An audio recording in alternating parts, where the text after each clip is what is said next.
Episode 9 brought some props. Okay. Single-use plastic.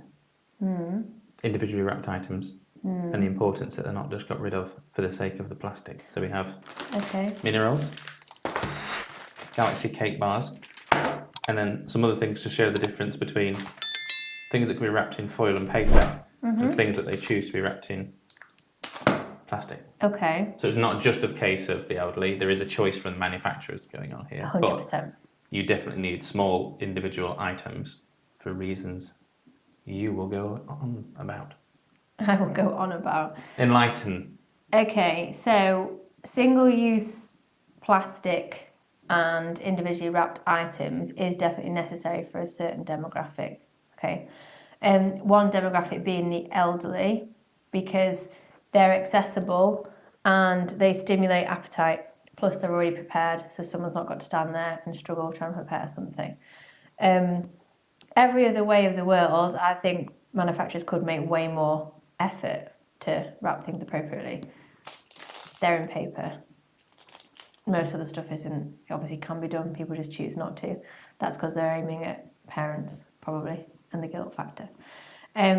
But generally, things that are individually wrapped help support somebody's appetite. So one of the biggest issues with people losing their appetite is people living on their own. So it's a social act, eating, so they don't fancy eating by themselves. So they're not inclined to make a big meal or prepare a cake that they normally would. And it's the lack of actually going to a supermarket. It's one of the biggest issues is being involved in your own shopping lists and actually going around the supermarket. You would sit there idly watching the telly, and then you might start to feel hungry and you're distracted with what's on the TV, but your brain will say, oh, you've got that quiche in the fridge, or whatever it might be. And you think, oh, I'm hungry, I'm going to go and get some of that quiche, because you know that's in there. If you're sat just in the living room by yourself and you've no idea what's in your fridge, that sort of chain of stimulation likely isn't going to actually come to anything. So the best thing is obviously keeping people involved in their shopping as much as you can. So either they can go to the supermarket or the shop with a relative or with a carer if they can do it online, dare I say, because then they can peruse all the aisles from the comfort of the living room. And if they can't do any of those things, then can they at least be involved in the shopping list? So they will request what comes into the house. So, Yeah. And they might not be able to see what's there, but they know what's there because they've asked for it. And then again, you get those little chains of stimulation. Oh, this is in. I fancy one of those.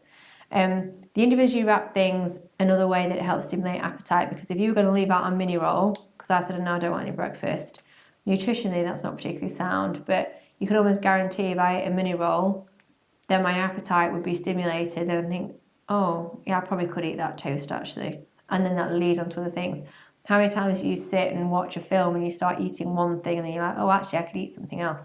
And something else. Yeah, I mean, obviously it gets to an extreme, which is not kind of the point of this thing, but my point is it one will lead to another. So it's a good thing to have in.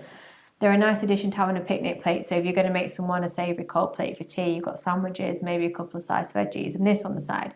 Even if the person starts to eat the mini roll first, not necessarily ideal, but it would encourage them to eat the rest of what's on that plate.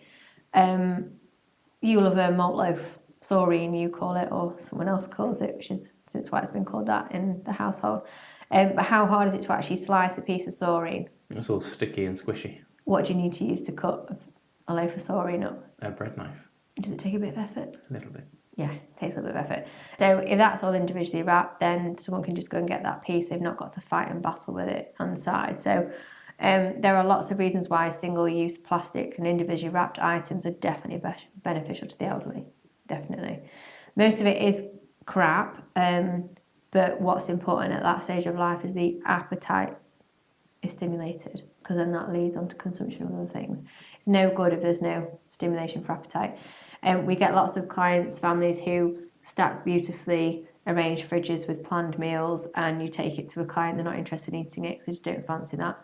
If you'd given the option of the 4 things that are in the fridge, they likely would have picked one and would actually have eaten some of it. So again, it's all about linking in that literal brain activity. How does appetite stimulation works? Yeah, definitely. I mean, one of the best ways to encourage appetite is to eat with somebody. So if you're going to sit down to eat together, again, how many times will we sat together and you're like, oh, I'm not hungry? And then I start to eat and like, oh, actually, I'll go and get something. Yeah. Because it's a social thing, and again, it stimulates your appetite. I don't really fancy much, and then next minute you've got a loaded plate. Yeah, because you've changed your mind, you've seen some things out on my plate, but that's how it works. So it's what's really, really important in the elderly is continuously trying to feed, excusing the pun, but literally that appetite sort of cycle in any way, shape and form. And having little cupboards of individually wrapped treats and accessible little items is a brilliant way to do it. It's not too high. Not too high. But again, these, because they don't have to be in a fridge, they're preserved with God knows what, they can be left on the side, they can be left around the house, it doesn't really matter. So they can be accessible anywhere as well, so because they don't require, proper refrigeration and such things.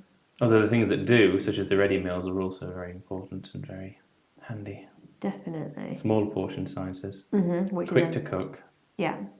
Can be tasty. Some of them can be alright. Yeah, some of them are and it's a very good way to have loads of variation. So if you're living by yourself and you've only got a ham joint in the fridge, then you've only got a ham joint, whereas you've got 2 drawers full of different ready meals. You can visit India on Monday and Thailand on Tuesday. Yeah, you could travel the world through your freezer. It's through all your taste good. buds. Yeah, but again, that's a massive part of it, and it goes a huge way to feeding that appetite stimulation chain, because there's variety. You engage in the brain, you engage that, and then you think about it. That's how we get these random cravings and what we fancy for tea and one thing or another. So it gives a lot of variation, basically, ready meals and all. So, and there are some companies that do very well nutritionally balanced ready meals, so it's not all nonsense. No, and I've seen the one we're both thinking about also doing paper trays or cardboard trays. Cardboard trays? Instead of black plastic. Oh, right. So and again, I think that's on the kids' meals. I'm not sure. Well, that's good. That's genuinely good. 1, for the sake of the planet, but 2, you're not cooking your food wrapped in really strangely created plastic. It's much better to have it in something that's not going to be any form of toxin. So that's good news. Yeah. So there are lots of different options, but there's no point having any option if you're not going to have the appetite stimulated. Yeah. Individually wrapped stuff, pre-prepared stuff, lots of variety. But the companies do need to do more. Definitely. Roll out bloody plastic. Paper. Yeah, and that... roll out plastic. Roll out plastic, roll in paper. That really expensive version of Cadbury's, what's it called? I can't remember, you Googled it once and I haven't ever seen it. Anyway, you can buy it online, or maybe it's in special shops. Wherever it is, but that looks like it's wrapped in plastic and it's not. It's compostable stuff. Well, there's so many. Yeah, there are so many compostable options. There's so many paper options. I mean, the Smarties big bags are in a bag like this, sealed with paper. Yeah. So this could be paper. This could be paper. This certainly could be paper, and I don't know why that isn't. I don't know why. Maybe it's quicker and cheaper to do it in a different way. But something like this would be difficult because it would go dry.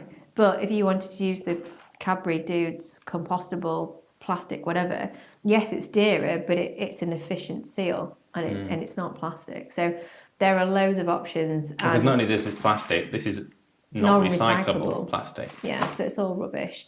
And it's simply because of cost, isn't it? So there is definitely a way where it could be reduced, and it is a market which, if somebody could be really, really bothered to hit it properly, would make a very big difference, because these individual things aren't necessary.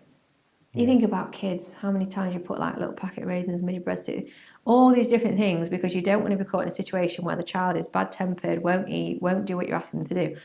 We're all the same, not just the elderly, adults in general. So that stimulation, that variation, those options, it engages everybody. It's such an important part of how we are human, and it makes people happy. So the amount of times you see grandchildren coming in their school uniform, I fetch you these, Grandad.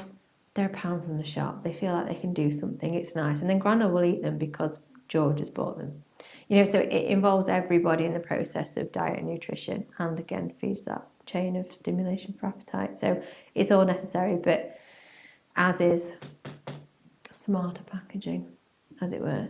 Plus, you're not telling me a Mars bar out of plastic wrapper wouldn't last for a good few days anyway.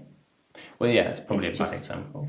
No, it's not a bad example. It's a good example. Just what I'm saying is the mass market could easily wrap one of these in paper because it would last anyway. They just won't. Oh, I see what you mean. They want to be able to leave them on the shelves for months and months and months, or in big boxes in the top of Costco for a year, because it's quicker and cheaper and easier. But if they, you see, this is in date to the end of June next year. No, sugar doesn't really go off anyway, does it? No, but hence why it could be in paper. Yeah. But do you know what I mean? It's, you know, it is what it is. But like you say, they could make a vast difference to the packaging because the products need to remain on the market. And one thing that gives them really bad press is how they're packaged. Yeah. So that'd be my advice. Is that 9 or 10? 9. 9. 9. I think it's something for episode 10. Okay. Okay. Thank you. You're welcome. Thank you.